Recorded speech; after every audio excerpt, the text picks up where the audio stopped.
ONG de parrainage d'enfants au monde. Donc, c'est une association qui s'occupe des enfants les plus démunis à travers le monde en mettant en place des programmes de développement dans les pays les plus pauvres. Le but de cette association est le bien-être de l'enfant par l'alimentation, l'éducation, la santé et la protection.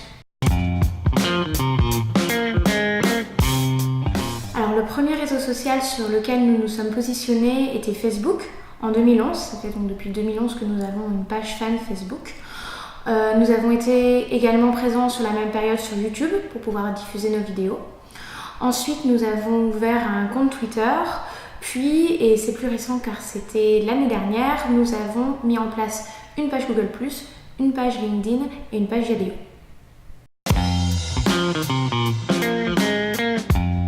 Alors, nous sommes d'abord positionnés sur Facebook tout simplement parce que nos parrains et nos marraines y étaient déjà et nous voulions pouvoir leur apporter en temps réel des informations complémentaires sur leur parrainage. Par exemple, pouvoir répondre à leurs questions en direct, pouvoir leur fournir des informations exclusives sur ce qui se passe avec leurs dons sur le terrain, pouvoir diffuser de l'information sur l'actualité de notre association. Voilà, Facebook est vraiment un outil qui nous permet de communiquer avec nos parrains et marraines, où nous pouvons diffuser nos actualités, mais également échanger avec les parrains marraines, leur poser des questions, savoir ce qu'ils pensent de nos actions, s'ils ont des suggestions, etc. Et bien sûr, pouvoir leur apporter le plus d'informations possible sur l'utilisation de leurs dons sur le terrain. Twitter, nous sommes positionnés dessus donc à peu près en même temps que Facebook. Le but de notre compte Twitter est de pouvoir communiquer vraiment en direct sur les actualités qui se passent à la fois sur nos programmes sur le terrain et dans notre bureau en France. Nous nous en servons par exemple pour relayer des interviews. La semaine dernière, nous avons eu une interview sur RCF à la radio. On a pu ainsi live tweeter l'interview en donnant des liens complémentaires sur notre site pour que la personne qui écoute l'interview ou qui ne l'écoute pas puisse avoir de plus amples informations. On utilise également Twitter pour faire un petit peu de veille et voir ce qui se passe dans le secteur humanitaire associatif, pouvoir échanger avec nos partenaires et avec d'autres associations.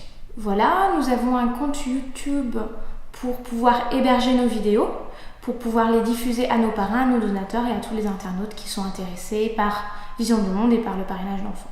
Nous avons ouvert un compte Google+, pour améliorer notre référencement naturel sur Google, c'est-à-dire pour apparaître plus haut dans les résultats de recherche quand on recherche l'information sur Vision du Monde ou sur le parrainage d'enfants.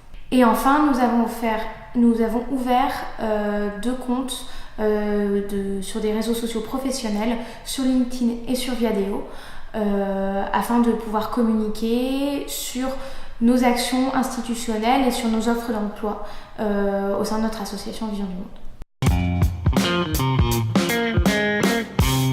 Alors, les réseaux sociaux ont une place vraiment centrale dans notre communication, puisqu'on doit avoir une communauté d'à peu près 50 000 internautes si on regroupe tous nos fans, nos followers, nos abonnés, etc.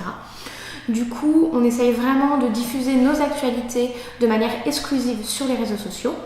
Et c'est également un bon support qui permet d'aider d'autres médias. Par exemple, quand on a une campagne d'affichage, on incite les personnes sur les réseaux sociaux à envoyer une photo d'une affiche s'ils nous ont vus dans la rue. Quand on passe à la radio, quand on passe à la télé, on prévient et on live tweet ou on donne des photos en direct pour un petit peu enrichir l'expérience de la personne qui regarderait l'émission ou qui nous écouterait à la radio. On s'en sert également pour promouvoir tous nos événements. On fait des soirées avec nos parrains et avec nos donateurs régulièrement de toute la France. On participe à des courses caritatives comme la course des héros fin juin. Et voilà, et là on essaye vraiment de diffuser ces informations en direct et surtout d'être à l'écoute de ce que les parrains et les donateurs auraient à nous dire sur la communication qu'on a par rapport à nos actualités.